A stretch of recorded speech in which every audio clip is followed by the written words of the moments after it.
All right, we can go ahead and get started. It looks like we have a fairly good number of people. So we don't have a whole lot on the agenda, just our normal updates. So if you do have anything you want to add to the agenda, I'll paste the link in the chat and feel free to add that and we can talk about it. All right, so first thing, we have 5G update. Suresh? Yes, Kendall. Yeah, in the 5G standalone project in the Magma 5G branch, now UE registration and PD session establishment are through.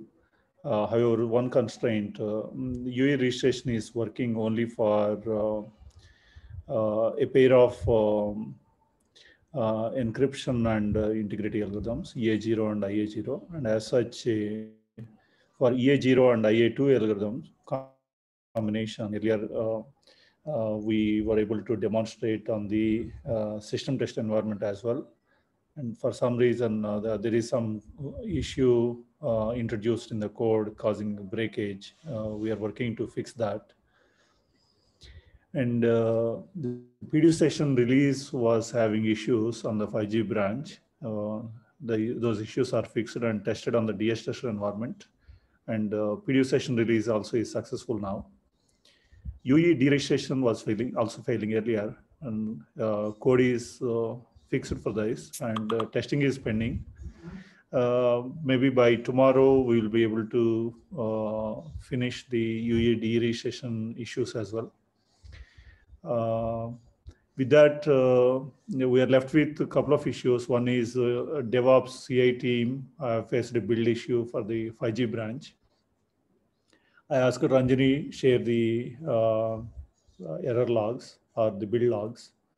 So we need to investigate into that. And the other issue is we have to make sure the registration is successful for the UE security capability of EA0 and IA2. Once all these are fixed, we are targeting for next week. We will be in a position to pass on the node to TerraVM team to start testing the features in the system test environment. Any questions on this?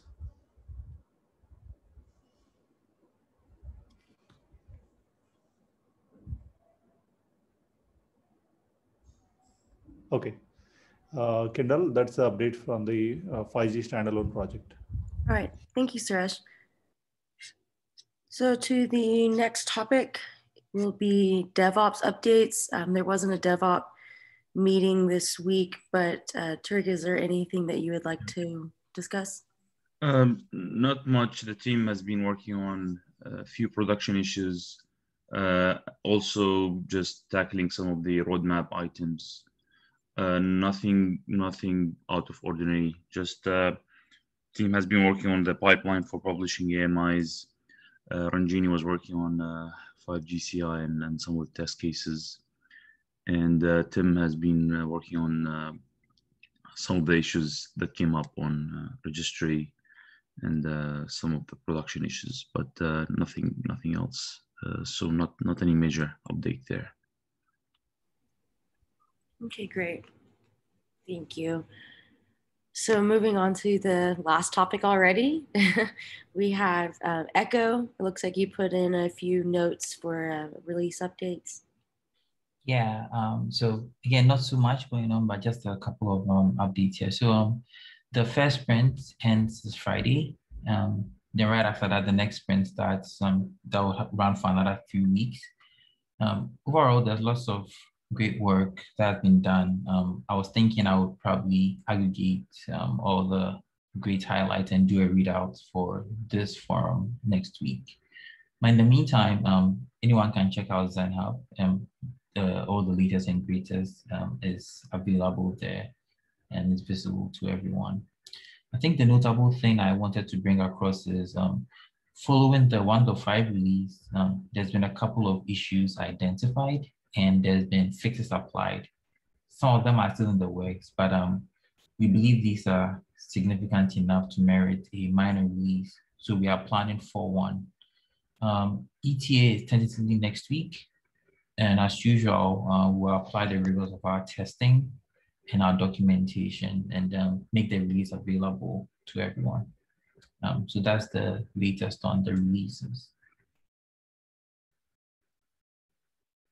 Yeah. What version will that be? I'm sorry, could you please repeat the question? What version will that be released? Oh, 1.5.1. Okay.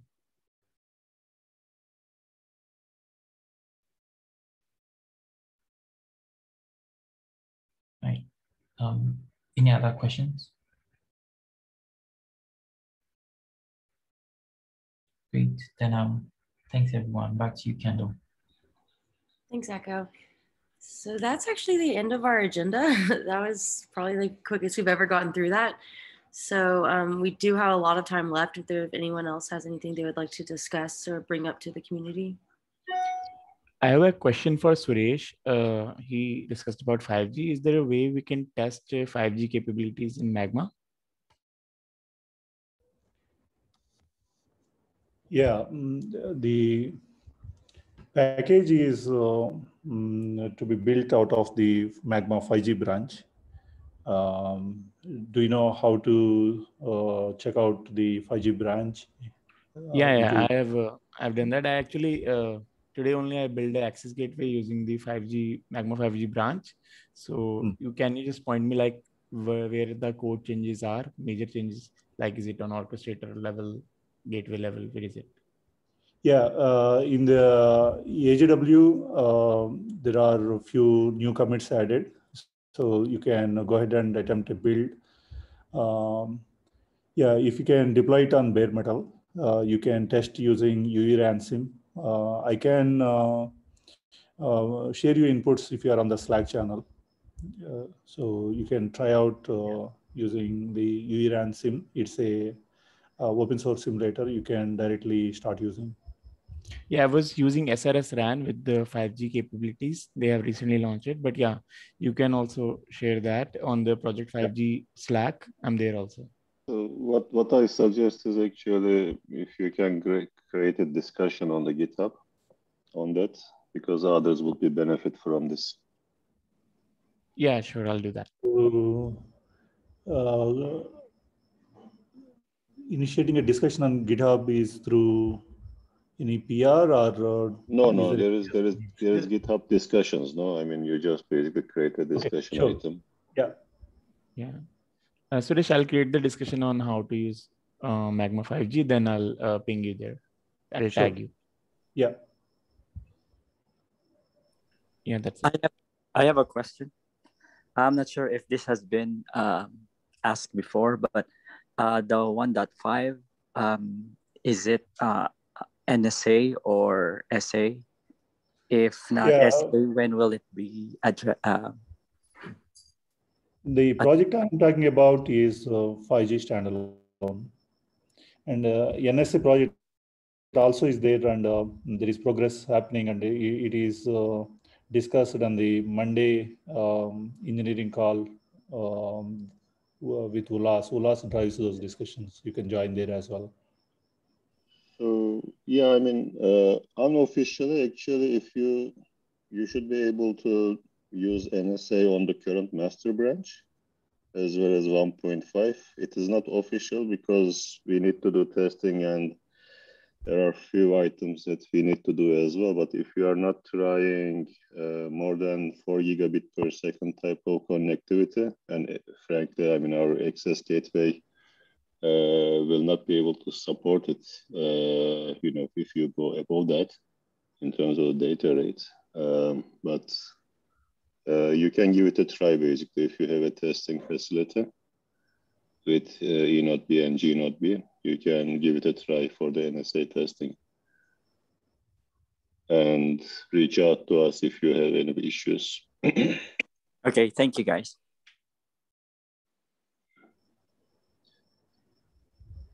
Yeah, I mean, just to, I mean, the highlights and progress, as Suresh was mentioned, these are discussed typically on the Monday morning meeting. So we tested it against TerraVM.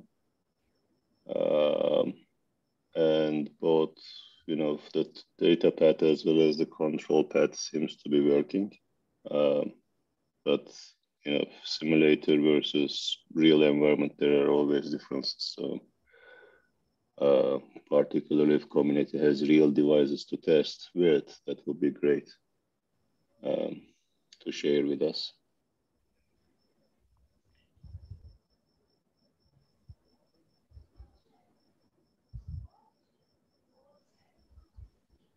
Okay, thank you.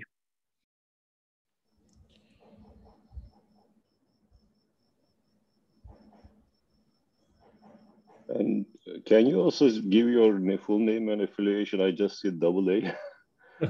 Oh yeah, my name is Arnold Alvarado. I work for for NIWIC Pacific. We're agency of Department of Defense, the Navy. Okay.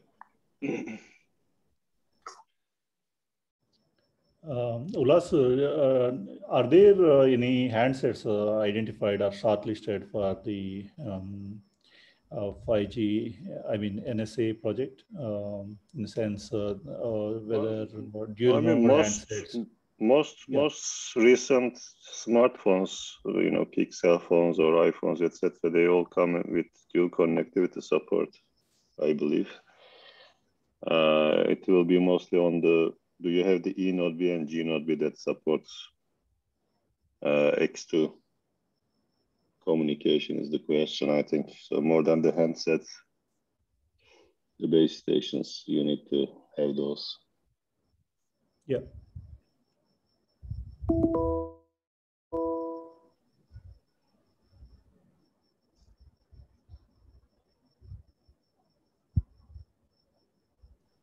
But of course, I mean, off-the-shelf distribution, I mean, they may not enable that. So there might be maybe, you may have to root the device and do some config changes as well that I don't know.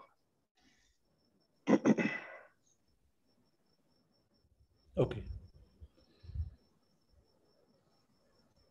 So for the 5G standalone project on the SIM card, what configuration is to go is clearly recommended by Rajesh and team. Likewise, for NSA, is there any configuration that the device vendors use? Who is looking into that rule? I mean, in terms of if you are talking about the SIM card, etc., that looks supposed to look like a 4G device. No, I mean, so it just basically sends it just says basically I can support dual connectivity with 5G RAN. I mean, because dual connectivity can be purely based on LTE as well. You can have a master and slave E Node Bs. Or you can have master node as E Node B, slave node as G Node B, or vice versa. But the whole control plane always connected through the E Node B. So you are anchored at E Node B for all the control signaling. I mean, from core network point of view, there isn't really much difference except that UE capabilities signal that it supports dual connectivity.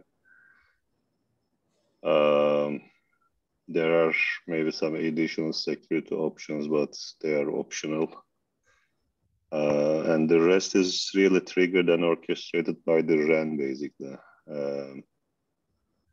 RAN basically decides when to offload to the G Node B, the secondary Node B, when to use both of them.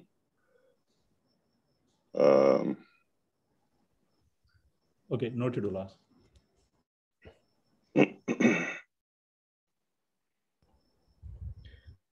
And another thing, I mean, I also want to maybe correct a misunderstanding for the SA support. I mean, when you, so currently what we do for the 5G service is through a configuration, through a flag, you can enable the 5G functionality. But it doesn't mean that you cannot connect 4G to that core. I mean, you can actually natively connect both base E Node B and G Node B directly to the Magma Access Gateway. Both will work. So it will be EPC plus SA basically. If you just want to run the SA and don't want to get rid of the EPC stuff, etc., we don't currently support an option of disabling LTE, but you can go through the source code and create, remove some functionality there basically. So if anyone has any requirement or interest that we just want the SA functionality and not the rest of the stuff, I mean, that can be done, but we are not working on that. We are targeting a converged core where you can connect, as I said, both the E node B and G node B directly. Right.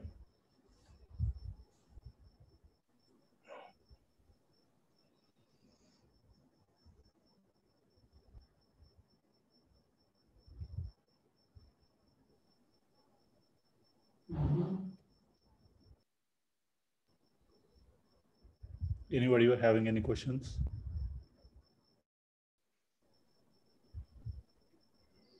I've just created a 5G test discussion on GitHub. So if anyone interested, they can check there. Yeah, thanks, Shubham.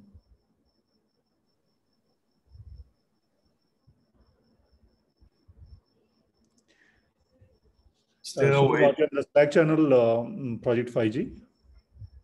Yes, I've posted same on Slack also. Okay, I'm there.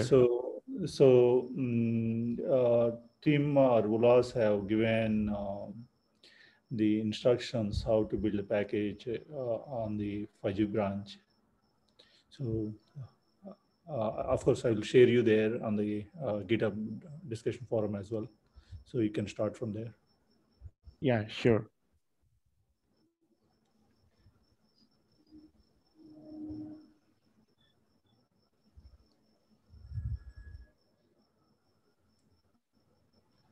Sorry, someone has a question.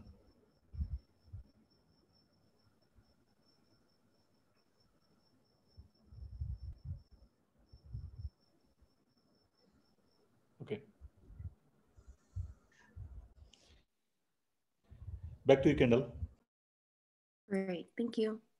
So yeah, that's the end of our agenda. Does anyone have anything else they would like to discuss before we end the call?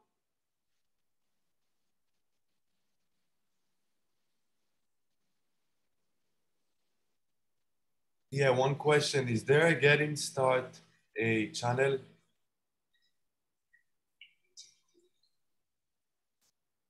I'm sorry, can you repeat that question? Where would be the best place to start? So I think on the dev channel, there's a link up the top to Magma discussions. We used to have a pinned post for getting started. I'm trying to see where that is. Is that pinned from general? I don't see that anymore. Let's see. If you go to docs.magmacore.org, I think we have a getting started there, don't we? So yeah, there's a getting started guide at docs.magmacore.org. So that's a good place to look. If you go under contribute section in docs.magmacore.org, there's a developer onboarding section and developer on workflow and contribution conventions there. And then most of the requests for help go to the dev channel on Slack. If you can't, figure it out from there, or there's also there's a pinned link on the dev channel to GitHub discussions, and you'll find kind of frequently asked questions there. So I think the kind of workflow typically is like, check out getting started on docs.magmacore.org, check out the contribute section. If you have questions beyond that, go to GitHub discussions and look if it's already been answered on the FAQs there. And then if not, you can ask for help in the dev channel on Slack. Is there any hardware that I need to get started before? Sorry, can you repeat that? Is there any hardware that I need to get before I get started? No. Okay. Yeah, you can run it from like any kind of, anything that can run like a Mac or any kind of Linux environment. virtual, anything that can run a VM should be fine too. Thank you. Yeah, the quick start guide basically requires Vagrant and VirtualBox.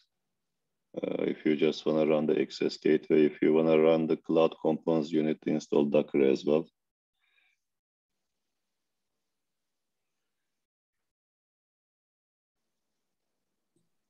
So if you want to run everything, cloud components and access gateway on the same laptop, make sure that you have enough powerful machine basically with, preferably maybe 16 GB of RAM. Yeah, I got that.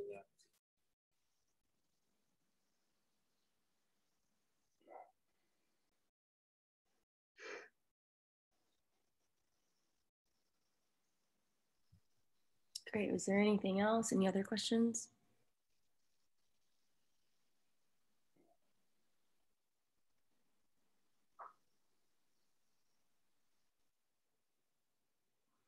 All right, then we will go ahead and end the call. Everyone have a great rest of your day and enjoy your weekend.